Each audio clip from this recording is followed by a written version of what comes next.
ಸೇರಿಗೆ ಸವಾಸೇರು, ತಂತ್ರಕ್ಕೆ ಪ್ರತಿತಂತ್ರ, ವ್ಯೂಹಕ್ಕೆ ರಣವ್ಯೂಹ, ಚಕ್ರವ್ಯೂಹ ರಚಿಸುತ್ತಿದ್ದಾರೆ. ಲೋಕಸಭಾ ರಣಕಣ ದಿನದಿಂದ ದಿನಕ್ಕೆ ಕಾವೇರುತ್ತಿದೆ. ಅಖಾಡದಲ್ಲಿ ಗೆಲುವಿಗೆ ಶಪಥ ಮಾಡಿರುವ ನಾಯಕರು ಒಂದೊಂದೇ ದಾಳ ಉರುಳಿಸುತ್ತಿದ್ದಾರೆ.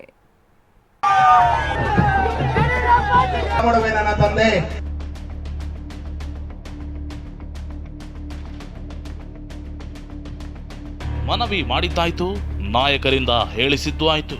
ಮುನಿಸು ಮರಿತಾರೆ ಅಂತ ಸೋಮಣ್ಣ ಎಷ್ಟೇ ಲೆಕ್ಕಾಚಾರ ಹಾಕ್ತಿದ್ರು, ಮಾಧುಸ್ವಾಮಿ ಮಾತ್ರ ಕಮಕ್ ಕಿಮಕ್ ಅನ್ನುತ್ತಿಲ್ಲ.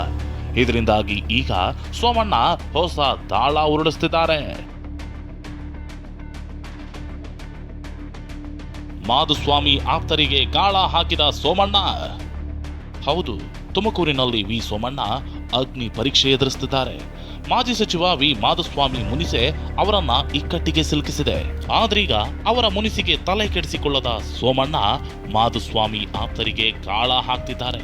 ಕೇಶವಮೂರ್ತಿ ಹಾಗೂ ನಿರಂಜನ ಮೂರ್ತಿ ಸೋಮಣ್ಣಗೆ ಬೆಂಬಲ ಸೂಚಿಸಿದ್ದಾರೆ. ತಾಯಿಯಾಗಲು ಪ್ರಯತ್ನಿಸಿ ವಿಫಲರಾಗ್ತಿದ್ದೀರಾ? ನೋವ ಐವಿಎಫ್ನ ನುರಿತ ಫಲವತ್ತತೆ ತಜ್ಞರನ್ನ ಭೇಟಿಯಾಗಿ ಉಚಿತ ಸಮಾಲೋಚನೆಯನ್ನ ಪಡೆಯಿರಿ.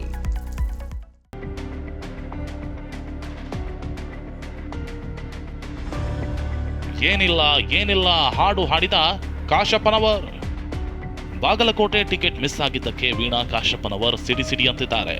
ಆದರೆ ಪತಿ ವಿಜಯಾನಂದ ಕಾಶಪ್ಪನವರ್ ಮಾತ್ರ ಕೈ ಅಭ್ಯರ್ಥಿ ಸಂಯುಕ್ತ ಪರ ಕ್ಯಾಂಪೇನ್ ಮಾಡ್ತಿದ್ದಾರೆ. ಪ್ರಚಾರದ ಕಣದಲ್ಲಿ ಉಪೇಂದ್ರ ಅವರ ಏನಿಲ್ಲ ನನ್ನ ನಿನ್ನ ನಡುವೆ ಏನಿಲ್ಲ ಹಾಡು ಹಾಡಿದ್ದು ಇದರ ಮರ್ಮವೇನು ಅನ್ನೋ ಅನುಮಾನ ಮೂಡಿದೆ.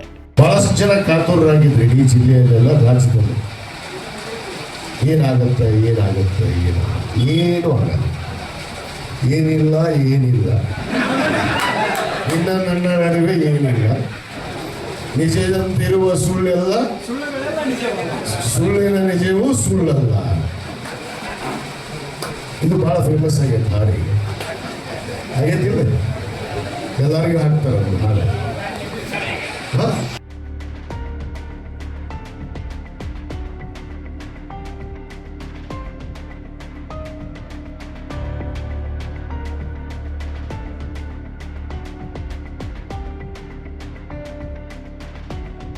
ಬೆಳಗಾವಿಯಲ್ಲಿ ಪಂಚಮಸಾಲಿ ಫೈಟ್ ಜೋರಾಗಿದೆ. ನನ್ನ ಮೈಯಲ್ಲಿ ಚನ್ನಮ್ಮನ ರಕ್ತ ಹರಿಯುತ್ತಿದೆ, ನನ್ನ ಪುತ್ರನ ಮೈಲಿರೋದು ಪಂಚಮಸಾಲಿ ರಕ್ತ ಅಂತ ಲಕ್ಷ್ಮಿ ಹೆಬ್ಬಾಳ್ಕರ್ ಡೈಲಾಗ್ ಹೊಡೆದಿದ್ರು.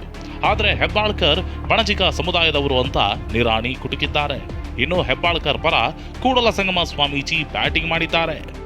ನನ್ನ ಮೈಯಲ್ಲಿ ರಾಣಿ ಕಿತ್ತೂರು ಚೆನ್ನಮ್ಮನಳ ರಕ್ತ ಹರಿತಾ ಇದೆ. ನನ್ನ ಮಗನ ಮೈಯಲ್ಲಿ ಬಹಳ ಸ್ವಾಭಿಮಾನದಿಂದ ಹೇಳಲಿಕ್ಕೆ ಬಯಸ್ತೇನೆ, ಪಂಚಮಸಾಲಿ ರಕ್ತ. ಆದ್ರೆ ನಾವು ಬಸವಣ್ಣನವರ ತತ್ವವನ್ನ ನಂಬಿದಂತವ್ರು. ಲಕ್ಷ್ಮಿ ಹೊಟ್ಟಿವೇಳಿ ಅವರು ವೀರಶೈವ ಲಿಂಗಾಯತ ಪಂಚಮಸಾಲಿ, ರವೀಂದ್ರ ಹೆಬ್ಬಾಳ್ಕರ್ ಅವರು ವೀರಶೈವ ಲಿಂಗಾಯತ ಬನಜ್ಗ. ಒಂದು ವೇಳೆ ಮದುವೆ ಆದ್ಮೇಲೆ ಗಂಡನ ಸರ್ನೇಮು ಮತ್ತು ಗಂಡನ ಕಮ್ಯುನಿಟಿ ಬರ್ತಾ ಇದೆ. ಅವಾಗ ಮೃಣಾಲ್ ರವೀಂದ್ರ ಹೆಬ್ಬಾಳ್ಕರ್ ಅವರು ತಂದೆಯ ಕಮ್ಯುನಿಟಿನಲ್ಲಿ ಬರ್ತಾ ಇರೋದ್ರಿಂದ ಅವ್ರಿಗೆ ಭಾಳ ಸ್ಪಷ್ಟವಾಗಿ ಅನಿಸ್ತದೆ ಅವರು ವೀರಶೈವ ಲಿಂಗಾಯತ ಬನಜ್ಗ. ಅದರ ಸಲುವಾಗಿ ಅವ್ರು ಪದೇ ಬೆನ್ತಟ್ಟು ಹೇಳುವಂಥದ್ದು ಹೋಟಿನ ಆಸೆ ಸಲುವಾಗಿ ಮಾಡ್ತಾ ಇದ್ದಾರೆ. ಅದು ದಯವಿಟ್ಟು ಅದನ್ನು ರಿಪೀಟ್ ಮಾಡಬಾರ್ದು. ಲಕ್ಷ್ಮೀ ಹೆಬ್ಬಾಳ್ಕರ್ ಅವರು ಮೀಸಲಾತಿ ಚಳವಳಿಯಲ್ಲಿ ತಮ್ಮನ್ನು ತಾವು ತೋರಿಸ್ಕೊಂಡಿದ್ರು. ಅವರ ಸಮುದಾಯದ ಹೋರಾಟದಲ್ಲಿ ಭಾಗವಹಿಸಿದ ಕಾರಣಕ್ಕೆ ಅವ್ರನ್ನ ಇಡೀ ಸಮಾಜ ನಮ್ಮವರಂತೇಳಿ ನಾವು ಒಪ್ಕೊಂಡ್ಬಿಟ್ಟಿದ್ವಿ. ಆ ಕಾರಣಕ್ಕೋಸ್ಕರ ಯಾರೋ ಒಬ್ಬರು ಏನೇನೋ ಮಾತಾಡ್ತಾರಂತ ಅದಕ್ಕೆ ನಾವು ಪ್ರತಿಕ್ರಿಯೆ ಕೊಡಕ್ಕೆ ಹೋಗೋದಿಲ್ಲ. ಚಿತ್ರದುರ್ಗದಲ್ಲಿ ಬಿಜೆಪಿ ಅಭ್ಯರ್ಥಿ ಗೋವಿಂದ ಕಾರಜೋಳ ಮುದೋಳ್ ಮಾಡಲ್ ಹೆಸರಲ್ಲಿ ಮತಯಾಚನೆ ಮಾಡ್ತಿದ್ದಾರೆ. ಇದಕ್ಕೆ ಕೈ ಅಭ್ಯರ್ಥಿ ಚಂದ್ರಪ್ಪ ತಿರುಗೇಟು ನೀಡಿದ್ದು, ಮುದೋಳ್ ಅಭಿವೃದ್ಧಿ ಮಾಡಿದ್ರೆ ಸೋತು ಇಲ್ಲಿಗ್ಯಾಕೆ ಬರ್ತಿದ್ರು ಅಂತ ಲೇವಡಿ ಮಾಡಿದ್ದಾರೆ.